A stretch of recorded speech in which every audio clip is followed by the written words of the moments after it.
Truck का business बहुत ही बढ़िया चल रहा है, तो मैंने सोचा कि अब मुझे अपने रेस्टोरेशन के बिजनेस को भी बढ़ा देना चाहिए। सुबह 10:30 बजे मैं अपने वर्कशॉप की तरफ पहुंच गया था। फिर मैंने अपनी बाइक को पार्क किया और वर्कशॉप के अंदर चला गया। फिर मैंने वर्कशॉप की सफाई की, सारे शटर वगैरह खोले और आज मेरा प्लान था कि मैं अपनी स्कॉर्पियो को वापस से रिस्टोर करूंगा। अब जब मैं अपने सारे टूल्स वगैरह प्रिपेयर कर ही रहा था, इतने में मुझे गाड़ी के हॉर्न की आवाज आती है और पीछे मुड़ के देखने के बाद मुझे पता चलता है कि ये तो एक हैरियर वाला है जो कि आज का हमारा पहला कस्टमर होने वाला है। अभी वर्कशॉप खोलने की कस्टमर आना चालू भी हो गए, ये देख के मैं काफी खुश हो गया था। फिर उसके बाद वो हैरियर वाला अपनी गाड़ी से उतरता है और मेरे पास आके मुझे बोलने लगता है, अरे भाई ये तुम्हारी वर्कशॉप इतने दिन से क्यों बंद थी? मुझे कब से तुम्हारे पास से काम कराना था। मैं उस बंदे को बोलता हूँ कि भाई थोड़ा प्रॉब्लम में था मैं, लेकिन बताओ ना आपको कौन सा काम कराना है, मैं फटक से कर दूंगा। तो फिर वो बंदा बोलने लगता है, अरे भाई मुझे 22 इंच का अलॉय व्हील अपने हैरियर में लगाने हैं और साथ ही साथ इसका कलर चेंज करके मुझे व्हाइट करना है। अब अलॉय वाली बात तो मेरे समझ में आ गई थी, लेकिन व्हाइट कलर क्यों करवाना चाहता है ये मुझे समझ में नहीं आया, क्योंकि मैक्सिमम बंदे व्हाइट कलर से कोई दूसरा कलर में चेंज करते हैं, लेकिन इस बंदे की डिमांड काफी अलग थी। अब मैंने उस बंदे को बोला 2 से 3 दिन में ये काम हो जाएगा और वो बंदा भी इस बात के लिए मान गया था। और जब हम लेकिन पेमेंट की बात कर रहे थे, इतने में वहाँ पे एक थार वाला आ जाता है और उसे देख के लग रहा था कि वो भी हमारी वर्कशॉप में अपनी गाड़ी का काम करवाने के लिए आया है। फिर वो थार वाला गाड़ी से उतर के हमारी वर्कशॉप के पास आ जाता है और मैं उससे पूछता हूँ कि भाई साहब आपको क्या काम करवाना है। यार मेरी थार में मेरे को 24 इंच के अलॉय व्हील्स लगाने हैं और कलर तो भाई मैट ब्लैक ही होना चाहिए। मैट कलर अच्छा भी लगेगा क्या? अब थार वाले की बात सुन के मैं उसे बोलता हूँ कि आपका काम भी हो जाएगा, पर वो मुझे बोलने लगता है, गाड़ी यार मेरे को 3 दिन के अंदर चाहिए, उसके बाद मुझे गाँव जाना है अपनी जमीन बेचने के लिए। थार वाले की ये बात सुन के हैरियर वाला भड़क जाता है और वो मुझे बोलने लगता है कि मैं यहाँ पे पहले आया था तो मेरी गाड़ी की मॉडिफिकेशन पहले होंगी।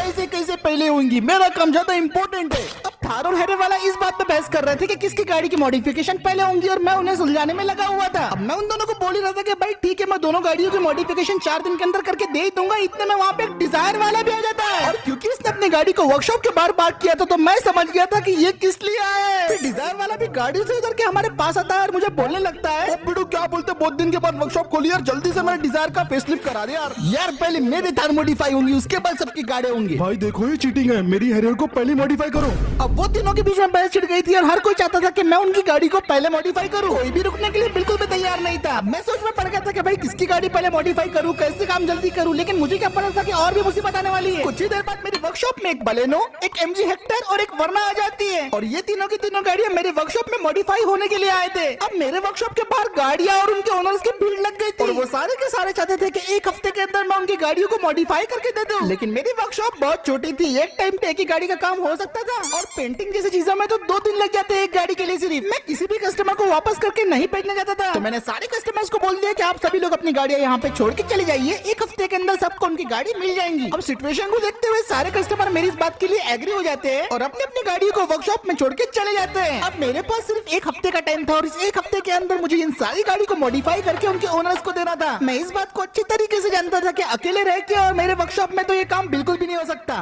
तो फाइनली वो चीज करने का टाइम आ गया था जिसके बारे में मैं बहुत दिन से सोच रहा था। सबसे पहले तो मैं सारी की सारी गाड़ियों को अपने गैरेज के अंदर पार्क कर देता हूँ और सारी गाड़ियों की चाबी मैं अपने पास रख लेता हूँ और उसके बाद मैं दरवाजे वहाँ पे लगा के गैरेज को बंद कर देता हूँ। फिर उसके बाद मैं फटाफट अपने बाइक पे बैठता हूँ और बाइक को स्टार्ट करके मैं सीधा निकल पड़ता हूँ शहर की तरफ। मैं ड्राइव करके सीधा उसी प्रॉपर्टी डीलर के पास जा रहा था जिसके पास से मैंने अपने लिए नया घर खरीदा था और क्योंकि अब मेरे पास जब्बार के दिए हुए 4 करोड़ रुपए भी है तो मैं अपनी वर्कशॉप को एक्सपांड कर सकता हूँ। 1.5 घंटे ड्राइव करने के बाद मैं फाइनली इस प्रॉपर्टी डीलर के पास पहुँच जाता हूँ। मैं बस यही सोच रहा था कि भाई मेरे वर्कशॉप का सोल्यूशन मुझे आज यहाँ पे मिल जाए, वरना भाई इतने सारी गाड़ियों को मैं मॉडिफाई नहीं कर पाऊंगा। फिर उसके बाद मैं अंदर जाता हूँ और वो प्रॉपर्टी डीलर मुझसे बोलने लगता है, अरे सर आप फिर से बताइए, हाउ कैन आई हेल्प मैं यू? उससे बोलता हूँ कि मेरे रेस्टोरेशन के बिजनेस के लिए मुझे एक गैरेज चाहिए। तो मेरी बात सुन के वो बंदा बोलने लगता है, सॉरी सर मेरे पास कोई नया गैरेज तो नहीं है, लेकिन अगर आप चाहे तो मैं पुराना गैरेज जरूर दिखा सकता हूँ आपको। अब क्योंकि मेरे पास टाइम नहीं था तो मैं उससे हाँ बोल देता हूँ और फिर उसके बाद हम दोनों उसके ऑफिस से निकलते हैं, मेरी बाइक पे बैठते हैं और सीधा निकल पड़ते हैं उस गैरेज को देखने के लिए जो ये बंदा बताना चाहता था। मेरा प्लान ये था कि अगर मुझे गैरेज पसंद आ गया तो मैं उसे अपने हिसाब से बाद में बनवा सकता हूँ। फिर लगभग 7 किलोमीटर तक ट्रैवल करने के बाद आखिरकार हम उस डीलर के बताए हुए गैरेज में पहुंच जाते हैं। ये वो गैरेज सर,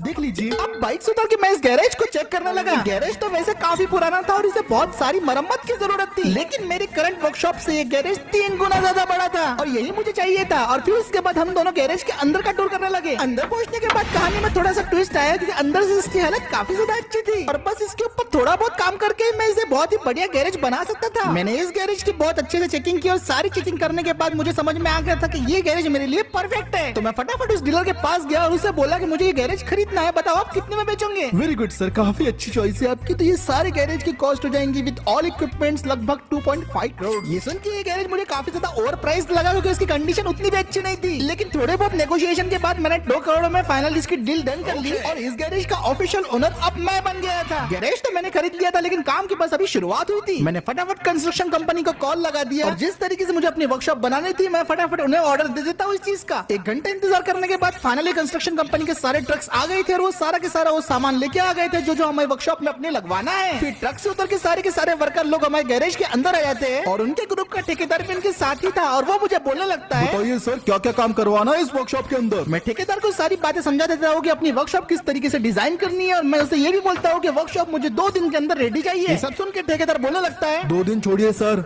जो आपने काम बताया है वैसा काम तो मैं आपको कल तक करके दे दूंगा, आप बस पेमेंट पहले कर दो। और फिर इसके बाद मेरी वर्कशॉप का रिस्टोरेशन का काम शुरू हो जाता है। ठेकेदार ने सारे के सारे वर्कर्स को काम पे लगा दिया था और वो बहुत बढ़िया तरीके से काम कर रहे थे। वो एक एक जिस तरीके से जगह मैंने बोला था वैसी की वैसी बना रहे थे। अब इनका काम तो रात भर चलने वाला है और ऐसा करते करते क्योंकि रात हो जाती है तो मैं अपने घर के लिए निकल पड़ता हूँ।